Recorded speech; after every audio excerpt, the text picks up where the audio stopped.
Talk. I'm Kia. I'm Andrea. And I'm Cheré. We have a special guest today, Michele Johnson. How are you, Michele? I'm good. How are y'all Thank you doing? for coming to Good, be good. with us today. Now, you all, I know Michele. Okay, so let me just put that out there right now. I know Michele. But I didn't know Michelle's whole story until I saw her on Facebook, and she talks on Facebook, and she puts information up, and she has a wonderful story, and she has a wonderful business that I want her to share with you all, with all of us today, and I think you all are going to really enjoy her story. So, Michele, without further ado, please tell us about your wonderful journey. Okay. Well, first of all, thank you for inviting me. I'm so privileged to be here with you ladies and privileged to talk to all of you. And my story starts with about 20 years ago, I started losing my hair due to alopecia. And I have been, I don't want to say struggling with, because I don't personally find it much of a struggle, but I have been dealing with alopecia for the last 20 years. And it started off with just, I noticed that my hair was thinning. Actually, I didn't even notice it. My mother came into town. My mother lives in Canada, and she came to visit me one year. And one of the first comments I remember her saying was like, wow, your hair is really thinned out. And so that's when I really noticed it. And I wasn't very regular at going to hairdressers and stuff like that, because I came from a place where we always did our own hair.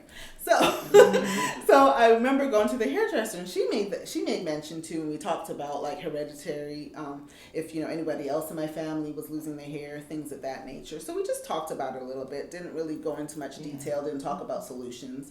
And time went on, and honestly, I didn't really worry about it too much. I was used to having long, thick hair, but I just didn't really worry about it. I was the kind of person who felt, I live in America, I can buy hair anywhere. So it doesn't matter. So I went through my stages of pulling my hair up into ponytails, and I wore ponytails for years, and I did all different things and just didn't even think about it. I started to really notice that I could no longer really wear my hair out after, I think, my second child. A lot of times when you're pregnant, you have all different hormones going on. And so I didn't really notice hair thinning during my pregnancy. A lot of times it was after the pregnancies.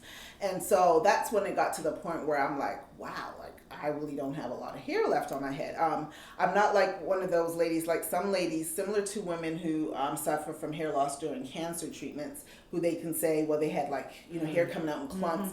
I don't remember having hair coming out in clumps. I don't remember my hair shedding any more than it used to shed before. I will just say that while it was shedding, it just never replaced itself. Let's put it that way. And so what I started to do was I was like, okay, well, what can I do to camouflage it? So back in the day, and being a cheap person that I am, I used to go to the beauty store and get the little $20 half wigs. And one day I remember, I think I was going to a church picnic or something, and I put on the little wig. It was a little curly wig, and I blended my hair in with it, and I just walked out the house and didn't think anything about it, and people were complimenting me like how pretty my hair was, like what did you do, things like that. And I'm like, oh, okay, maybe you're onto something here. And so I did that for several years. I kept trying. There's a whole line of wigs that you can get that are half wigs, and I would always blend my hair in with those wigs, and that's just what I did. And then fast forward, I got to the point where my hair had thinned out so much, and for me, it's mostly thinned out near the front. And I'm like, Lord, why couldn't you let it thin out in the back? There's so many things I could do that's in the back, but it was thin out towards the front, so I started looking for different solutions. I'm the type of person, when you have children, you have other people that you're taking care of. When money gets a little tight, the first thing I would do would stop whatever I was doing to take care of me. Women, don't do that. I don't know why we do So that. many of us do that. We do. I would stop it. I would be going to the hair salon religiously, would be trying different treatments. We're doing different things. I'm seeing hair come back. And then all of a sudden I would just, okay, I don't know, it's whatever reason, I would stop. Let me cut back here so that I can make sure that this is taken care of. And so I started to look for ways that I could take care of my hair myself. I think I did try some different treatments and different thickening shampoos and different things like that.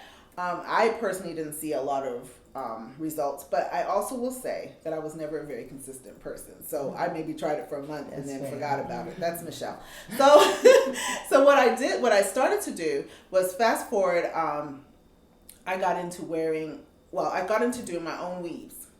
And it was funny because I really was doing the weaves, the quick weaves with the glue and all that fun stuff. And I remember talking to my sister on the phone one day about it, and she said, you should check out YouTube. There are girls on there making weaves all the time. Yeah. So I went to YouTube University, and I got a lot of inspiration and ideas, and I taught myself how to do the weave. So then because I didn't want my hair to continue to come out, I would always switch up. I would go between weaves maybe for a couple weeks, and then I would do like a half wig. I would always try different things. Went back again to the store, discovered what they call, which a lot of people make fun of, and I don't understand why. Maybe because people don't always wear them correctly. But I was able to find lace front wigs. Mm-hmm. And so then I was like, this is a great find, because now I like to wear wigs and not have you stand 2 miles down the street and go, does that woman have on a wig? Right. Like what's going on over there? And so I started this adventure of finding wigs that I can make that would either look as natural as possible on me or make them look natural. Now, when I say make them look natural, bear in mind that I really found my creative outlet. I mean, I was creative as a child, but when I grew up and I started taking care of children and family in the house and all that stuff, I lost a lot of that time to really create. By that I mean writing or painting or drawing, all things that I can do, but I really didn't do that anymore. Mm-hmm. So then my hair became my creative outlet. So now I got to this point where I'm like, well, it looks like I'm kind of stuck here. I have to wear some kind of covering. So that I was, you could see me one week and Michelle's got long black straight hair. Next week I could be blonde. I try not to switch up between days, but I had fun. Like my husband literally would say, I never knew who was going to come out of the bathroom.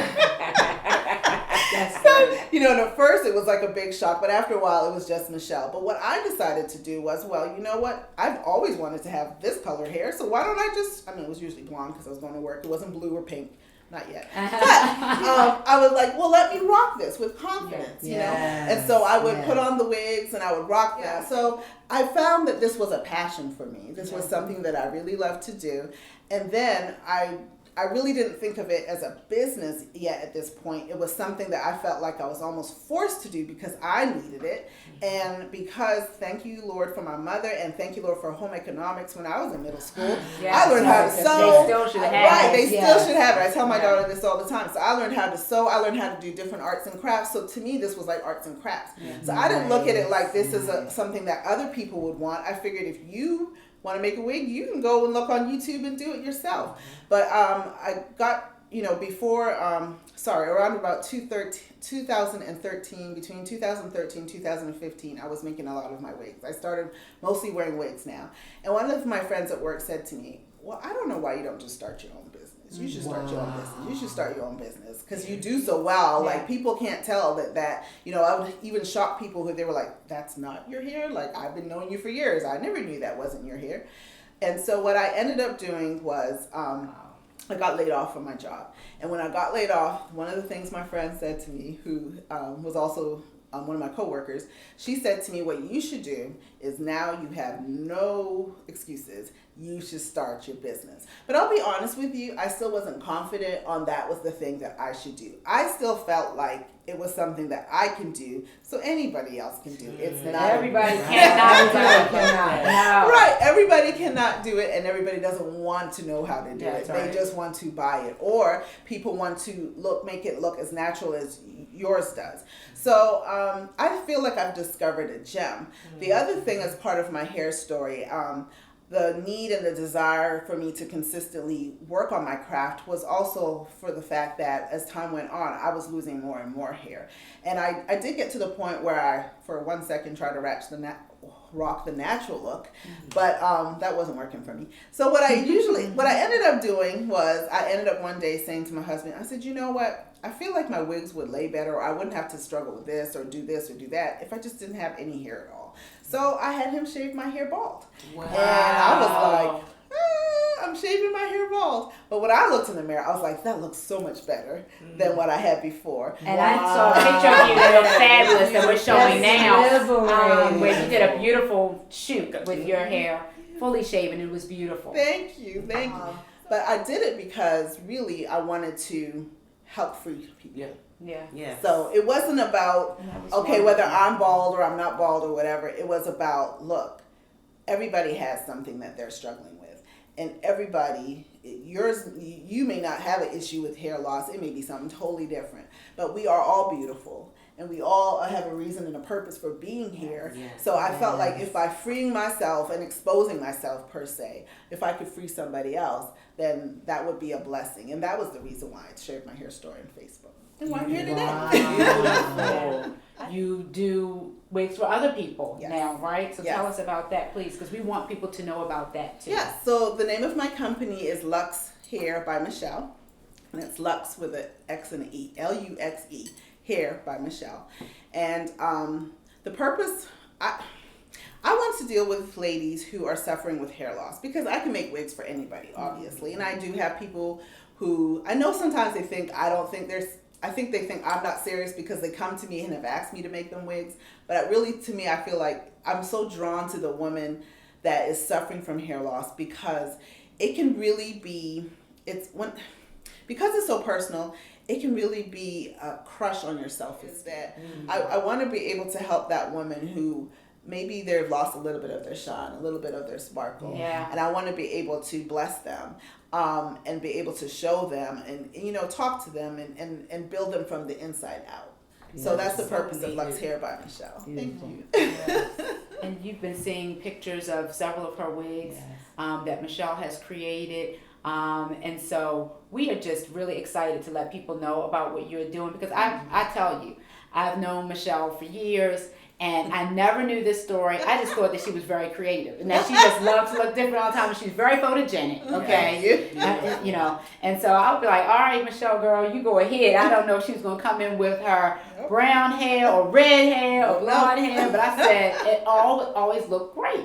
And so to be able to share that with some other women who may need this, we will have Michele's information in the description box, so you can reach out to her so that she can create for you a fabulous, fabulous hair. Yes. Absolutely. We are so glad that you were with us today. Yes. Thank you so much. And thank you for doing my hair today. What are we going to do with her? Good show off, right there. We're so glad, though, to have you. Thank you so much. Thank you. And, we love to talk about beauty here. We love for you all to feel beautiful and to hear about all kinds of stories about beauty. And so we were glad to bring you something new and different and special today. So you may be wanting to hit your reset button in this area. There you go. Hit that reset button, y'all. Yes. Come You on. start a business. If you Yes. start Yes. a business, get more Yes. gorgeous, get more Yes. confidence. Yes. That's right. That's Yes. all here. And get you some hair. There you go. All right, you all. So as we like to say here, get ready. Reset.